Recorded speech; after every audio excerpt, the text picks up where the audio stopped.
All right, look, let's face it. If you've entered a triathlon with a mate of yours, or you're simply out training together, you want to beat them, right? Say something, mate. What's that? No, it's all good, mate. I'll be there in a second. But no, seriously, it may be all nice and friendly to one another's faces, but behind the scenes, you're working out how you can beat them. Well, we may have a few ideas up our sleeves, although they're probably best kept to this video rather than trying them out at home or in a race. Cool, should we oh yeah, then? Ready to race? Yeah, good, yeah. Right, this is a really cruel one. But imagine your mate's wetsuit flooding with water whilst they're swimming. Hey mate, can you help out here? So when they ask you to zip their wetsuit up, you could kindly respond by just partly zipping it up and therefore leaving a gaping hole for the water to go in through. Cheers, thanks mate.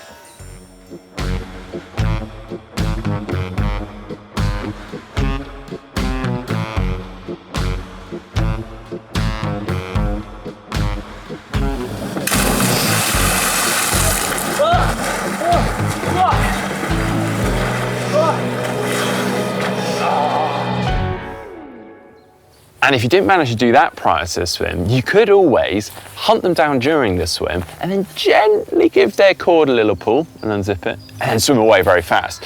But the next sneaky way to beat your mates is with this, baby oil. Now this substance is fantastic for putting on under your wetsuits for quick removal. Not so good if you were to, say, get it in your goggles. Yep, this substance will distort even the best of visions. Hey Mark, I've lost my goggles, I think. Oh yeah, no, they're just here actually. Just awesome. Yeah, here we go. Great. Man, I thought I'd lost them. Sweet, thanks man.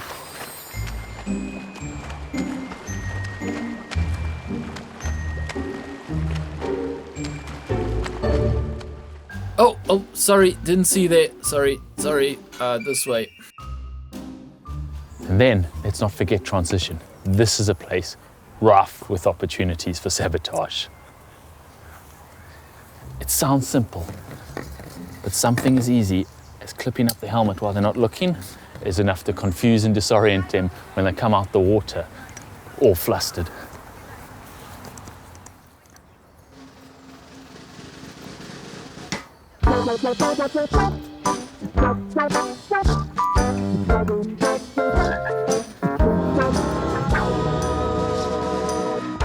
Now, if you have a bit more time in transition, your mate's gone for a warm-up run or something, and he fancies himself as a bit of an expert at the flying mount, this is a good one.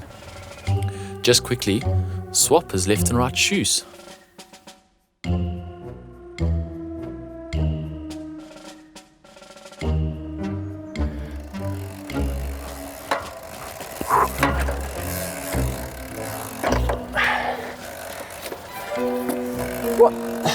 What the? How have I done that? Okay then, the good old brake trick. This isn't quite as simple as it once was with rim brakes. Nowadays, with disc brakes on most bikes, it's a little bit more involved. So, to give them a case of the old rubbing brakes, just need to, whilst they're not looking or they've left their bike behind them, just take the wheel out slightly, like so. Remove the wheel, and then a couple of pumps of the brake. That should do it. Replace the wheel. And once it's tightened back up, we leave it as it was. And now we wait and try to act not suspicious at all. Hey mate. All right, mate. Yeah, how you doing? Yeah, good. You ready to go? Yeah, good. Yeah, good. Yeah. All right, yeah, cool.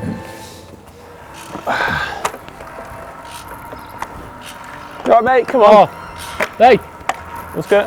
something's rubbing on my back, I think. Oh, come on. Hey, wait up.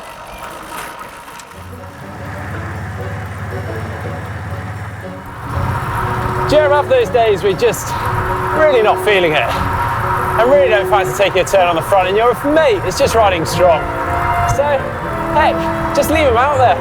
Leave him in the wind, tuck in and get an easy ride. And maybe save yourself for that sprint finish at the end. Hey mate, you have a pull? Mate, honestly, I'm just feeling really tired today. I'm really struggling. You're doing so well. Keep it up. You've been back there for 20 minutes now. All right, I'll sit on the front for a bit longer.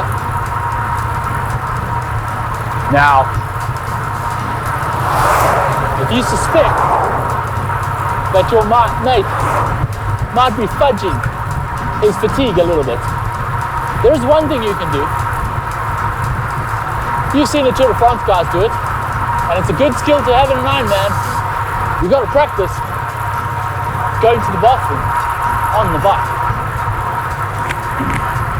Just nature break, mate. What are you doing? Oh, hang on. It's all right.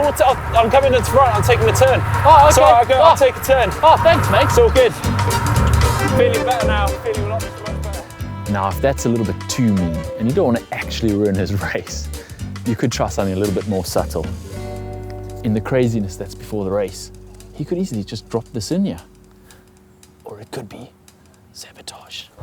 Well, of course, again, a stone could have fallen. Well, it's probably a bit too much. Maybe a little pebble like that could have just fallen in your shoe, couldn't it?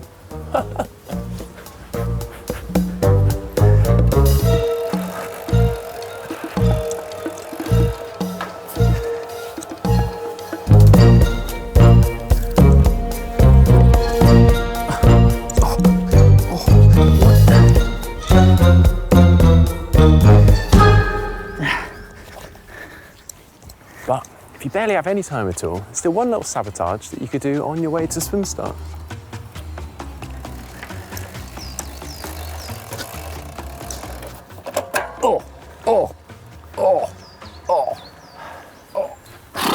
Hey, mate. Man, how was your race? Honestly, I had a mare. My wetsuit came undone, and then my gears were all over the place when I got on the bike. And then I started the run and there was a stone in my shoe. Bad day. To be honest, mine wasn't much better. I don't know how we did it. My helmet was still clipped up. I was faffing around with that. I had gel in my bike shoe. How did I do that? Yeah, how'd you do that, mate? Oh dear, what a mare.